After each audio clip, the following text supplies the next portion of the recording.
In early 1996, a former Everglades National Park ranger, on vacation from upstate New York, visited the National Wildlife Refuge's west side for birdwatching. He put his canoe in at Stephen Foster Park and paddled over to Billy's Island. He didn't return. His canoe was found that evening on Billy's Island. Over the next few weeks, local, state and federal officials started a search for him, which escalated to an extremely extensive search. Exhaustive searches of the island were conducted, hand-to-hand searches combing the entire island. Turned up nothing. Heat-seeking infrared helicopters were brought in, sensitive enough to identify small animals. Well, this man weighed over 300 pounds, but it turned up nothing. Bloodhounds were brought in. The hounds could not pick up a scent beyond a small loop. Cadaver dogs were brought in. They turned up nothing. All hope was given up until 40 days later, a bedraggled man was seen by a boater leaning against a tree near the water's edge. A day after this sighting, a dazed man identified himself as the missing man to passing canoeists. He was brought to the hospital in a confused and disoriented state.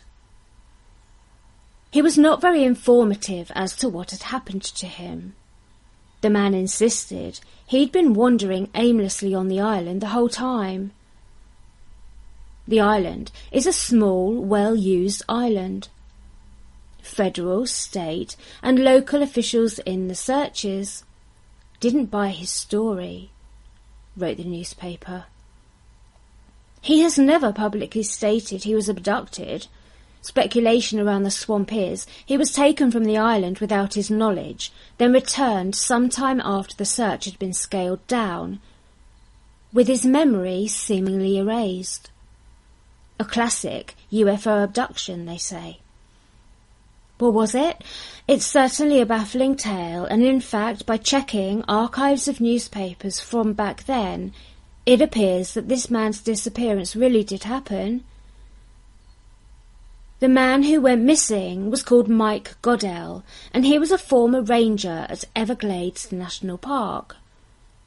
He was 33 years old at the time and was working as a corrections officer. It happened on February the 14th, 1996. The Florida Times-Union reported he was off on a 3-mile trip to Billy's Island, where he planned to spend the day exploring the ruins of an old logging community, park officials said. Goodell hasn't been seen since. Nearly a month later, the mystery of what happened to the Mount Morris corrections officer baffles family members, park rangers, and the dozens of Georgia and Florida law officers who searched for him. 4 to 5 campers a year get lost and have to be rescued at the refuge, but park rangers say they can't remember anyone who went in and didn't come out without being found. He was an excellent camper and trailman who knew well enough to stay put if he got lost. William Goodell, his father, said, "It was like a UFO sucked him up." His abandoned canoe was found on Billy's Island, sparking a search that eventually involved more than 80 rescue workers, bloodhounds, cadaver dogs and helicopters with sophisticated tracking devices.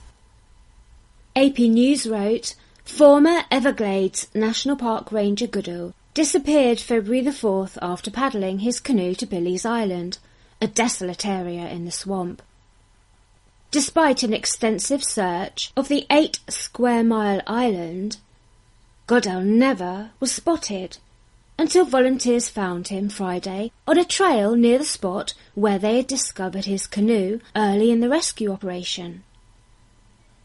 Searchers had given up looking for Goodell on the small island when the group stumbled across him. Goodell was found 41 days later, on March the 5th, lying on a dock semi-conscious, near the location where rangers found his canoe when he first disappeared, stunning those involved in the search. Many had given up on finding Goodell, dead or alive. When found, Goodell was incoherent and required 2 days hospitalisation before he was able to tell authorities what had happened. Goodell complained of having pain all over his body. Doctors said he was recovering quickly from dehydration, cuts and insect bites. He had tried to walk north to find his canoe on the 4-by-2 mile island, but apparently became confused and continually walked in circles instead. During the search, Goodell's sister Catherine speculated he somehow might have been taken off the island and then returned. But he told officials he'd been there the whole time. Goodell says he lost more than 50 pounds during his ordeal, survived on bugs, leaves, berries and swamp water. "I just hung out. I just kept walking around," he said. Goodell, 33, wandered endlessly through the thick foliage covering Billy's Island, an 8-square-mile piece of land in the famed swamp, said the newspapers. Search parties, using sophisticated equipment, couldn't track him down.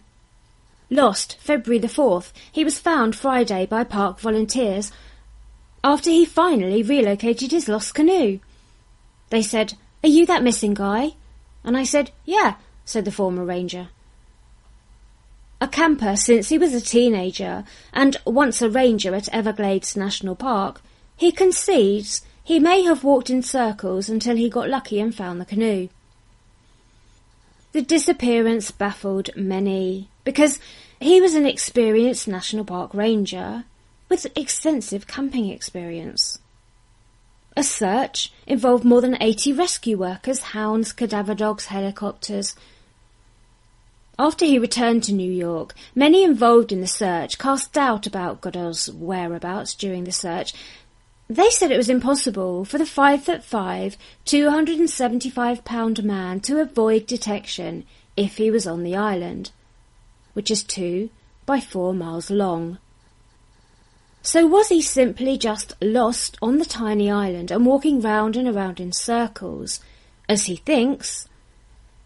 Or did something really take him off the island? After all, extensive searches, conducted hand to hand, combing the entire island, turned up nothing.